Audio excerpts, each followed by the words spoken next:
Chapter 18 The Real Bad Guys. Jeff watched on from the car as the feed footage shuddered, the audio cut out, and it appeared that Shadles headbutted the camera lens. It took a moment for Jeff to realize the camera had been knocked to the floor by some unseen force, probably one of Michael's explosives, and had been launched into Shadles' face on the way down. Debris was falling around the camera, but the way it had fallen, all that could be seen was the far wall and the pile of Ryan's discarded mask and jacket through the static. He'd seen the bullet rip through Ryan's leg. He'd seen the blood soaking through his jeans. He knew he wouldn't have long. He got on the phone and dialed Lindsay's number. The force of the concussion grenade exploding right next to the wall shook the building and blew debris through the room. Part of the wall crumbled away, leaving a gaping hole to the corridor outside. Zutora was thrown forward by the blast, directly into the camera, and then sent sprawling onto the floor. Shadles was knocked off his feet by both the force of the grenade and then by the fallen camera, which hit his head so hard he was knocked unconscious. Gavin entered first, firing bursts of flame to keep them down, making sure they wouldn't try anything while Jeremy ran to Ryan. Zutora tried to scramble away, making a break for the hole in the wall, but Michael was quick to riddle him with bullets. No longer holding back, he almost emptied half a clip into him. Ryan was aware of the explosion, heat, and rapid gunfire, but it sounded muffled, as though he was hearing through earplugs or underwater. Something warm was trickling down his face and from his ear down his neck. He was having trouble focusing on any one thing, and his head spun. "Hey, stay with me, man." Jeremy's voice brought Ryan back to the moment, his eyes blinking open slowly. "Jeremy?" "Chumbawamba." "Did you just—" Jeremy laughed incredulously as Ryan offered a weak smile. "I got you, buddy." Jeremy noted the fresh laceration above his eye, and his left ear was bleeding, likely a direct result of the concussion grenade, but luckily Zutora and Shadles had borne the brunt of it. Michael had made a good call. Jeremy made quick work of cutting the duct tape from Ryan's legs and the ropes from his hands, accidentally slicing through some of the fleshy part of Ryan's left thumb without apology. Luckily, it was numb already. Thinking quickly, Jeremy grabbed the roll of duct tape that was still nearby and wrapped it very tightly around Ryan's leg, just above the bullet wound in his thigh, acting as a makeshift tourniquet to try to stem the bleeding. Ryan squeezed his eyes shut and grunted in pain through gritted teeth. "Sorry, man. I know that's gotta hurt." The pulsing flow of blood immediately slowed. His feet were now on the ground, Jeremy's shoulders supporting his weight with an arm around his waist. "All right, Ryan. We're gonna move. We gotta go now."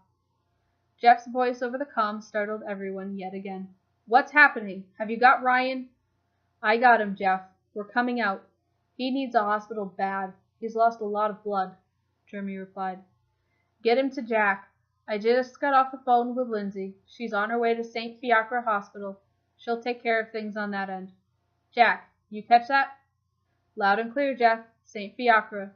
They have a helipad. We can land right out front." "Good. Is that asshole Shadle still alive?" Jeff growled the question. Michael nudged his body. He was still breathing. "Yeah, Jeff. Want me to bring him out? It's not going to be easy. Or I could just put him down." He aimed his rifle at his head and felt compelled to pull the trigger, but showed a remarkable amount of discipline and waited for Jeff's instruction. "No, leave him there. You guys help Ryan, but grab his mask and jacket. They're in the corner. Leave them outside and I'll pick them up. Adam, Bruce, you busy?" "There's nothing going on out here. You guys are covered," Adam replied coolly. "Good to hear you've worked out the comms. I've got an idea. Meet me around the side entrance." The comms fell silent again, and Gavin quickly gathered Ryan's mask and jacket, leaving his torn shirt, while Michael placed a few more remote detonated sticky bombs around the room to make sure there would be no evidence. Jeremy was struggling. Ryan was having a hard time staying conscious, let alone moving. Michael ran to support Ryan under his other shoulder, and between him and Jeremy, they managed to get him outside and to the adjacent building. Gavin dropped Ryan's stuff outside the door and ran to help the others get to the roof where Jack was waiting with the chopper. When Shadles regained consciousness after the stun of the explosions had worn off, his head was ringing. The fakes must have come after all. He spotted Zatora's almost unrecognizable body a few feet away. He registered no emotion, except to acknowledge that they must have thought he was dead from the blast for him to not share the same fate. Other than that, he was alone. The vagabond was gone, a trail of blood and droplets and bare footprints leading outside. Rage coursed through him. He'd come so close to finishing the job he'd started. There was little chance of the vagabond surviving long enough to make it to the hospital, but he knew he wouldn't be satisfied until he actually saw him dead. The revolver was lying next to him, but the bullets had been scattered by the blast. He still had the one in the chamber, though. He tucked it into his belt and climbed shakily to his feet, looking around. The building looked as if it would come down around him at any moment. He had to get out. He stepped over what pulpy mess remained of Zatora's bullet-riddled body and followed the blood trail, staggering towards the side exit, emerging into the cool night air. He stopped dead in his tracks when he saw the limping form of the vagabond, supported by Jeremy, making a break for it towards the rear of the lot. No way is that bastard leaving here alive. Armed only with the revolver and a single round, he couldn't afford to miss the shot.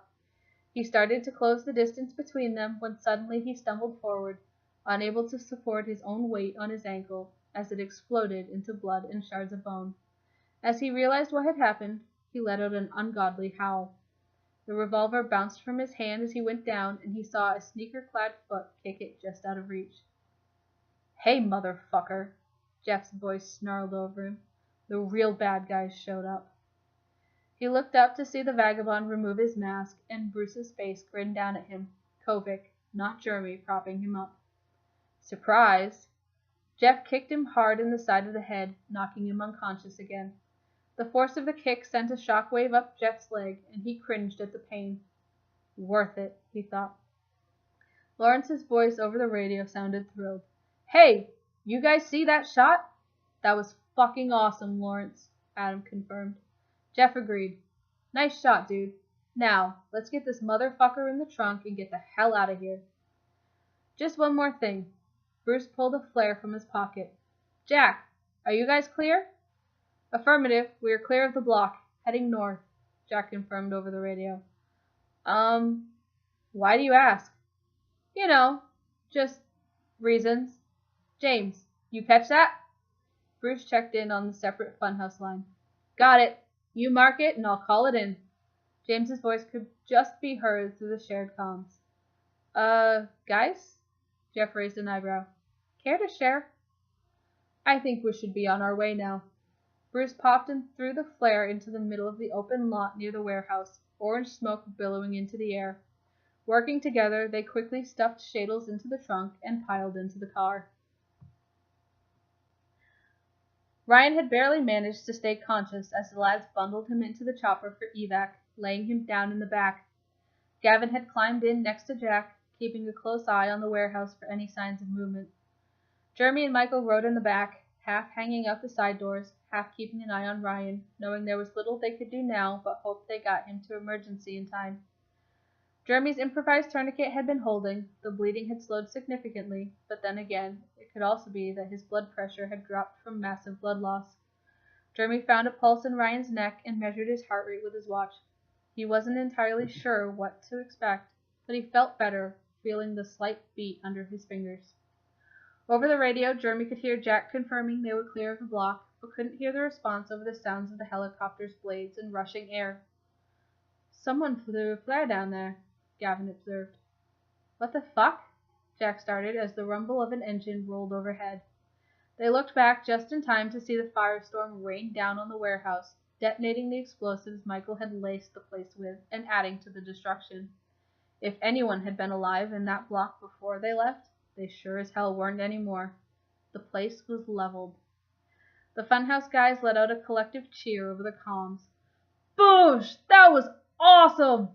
Michael's voice cried out over the radio. "I was just about to ask if you guys were clear so I could blow the C4, but that answers the question." He let out a thrilled giggle, and Gavin chuckled with him. "That was fucking beautiful. You know, you guys don't always suck as much as we think you do," Jeff confessed, looking over to Adam in the passenger seat next to him. "Oh, gee, thanks, Jeff." Adam rolled his eyes with a grin. No, really though, Jeff insisted in a slightly more serious tone. We should work together more often. Lindsay burst into emergency at St. Fiacre and screamed, immediately capturing attention of two triage nurses. You have to help me! My friend! He's been shot! She immediately turned to run outside, the nurses following her to where Matt and Trevor were armed and waiting to take hostages. As soon as Matt and Trevor had drawn their weapons on the nurses, Lindsay dropped the innocent, hysterical act, her gaze turning steely and determined. I need your help, and you're going to give it to me. My friend really has been shot and really does require urgent medical attention. I need one of you to inform the appropriate staff and make sure you're ready to receive him when that chopper lands. She pointed to Jack's helicopter hovering less than a block away, beginning its descent to land. Can you do that? The nurses looked at Trevor and Matt with their guns, then each other nervously. For one, an older lady with dark eyes and freckles, nodded. Lindsay noted her name badge said Violet. Matt released her and gave her a shove towards the door. Lindsay pulled out her own pistol and aimed it at the other nurse, a young man with spiky black hair, whose name tag read Sean. Oh, and Violet, if you call the cops, or try anything, or if my friend dies... Her voice seemed to turn to ice. Sean dies. Lindsay flicked out her phone and called Jeff. We're ready at the hospital. Give Jack the all clear to land. Lindsay, you're a saint. I knew I could trust you. Jack touched down at the hospital helipad just before a team of nurses and doctors came out cautiously with a gurney ready to receive Ryan. The lads jumped out and let the medics get Ryan out, but Jack refused to turn off the helicopter engines. As soon as they had Ryan out of the helicopter, Jeff and the Funhouse crew pulled up. Jeff barked orders over the air whipping around them. Funhouse is with Jack. Jack, get them out of here and hole up until you hear from us. Don't attract any attention from the cops. That's the last thing we need right now. Everything happened very quickly. Ryan was whisked away to surgery almost the instant they got him out of the chopper. He was barely conscious, drifting in and out as Violet introduced herself to try to keep him talking while the other doctors and nurses buzzed around him, taking readings and inserting various needles and drips. Hey, I'm Violet. Can you tell me your name? Do you know where you are? Despite the conditions, her voice sounded genuine and caring. Hi, Violet, he managed, sounding pretty out of it. I have a cat named you. She smiled as they rolled him into the surgical theater. The remaining crew was left waiting anxiously outside, still armed to the teeth and holding their unfortunate hostage, Sean. So, somehow, we managed to turn a trip to the hospital into a hostage situation, commented Michael. You sound surprised, Jeff noted. Gavin giggled. I'm more surprised Ryan has a cat.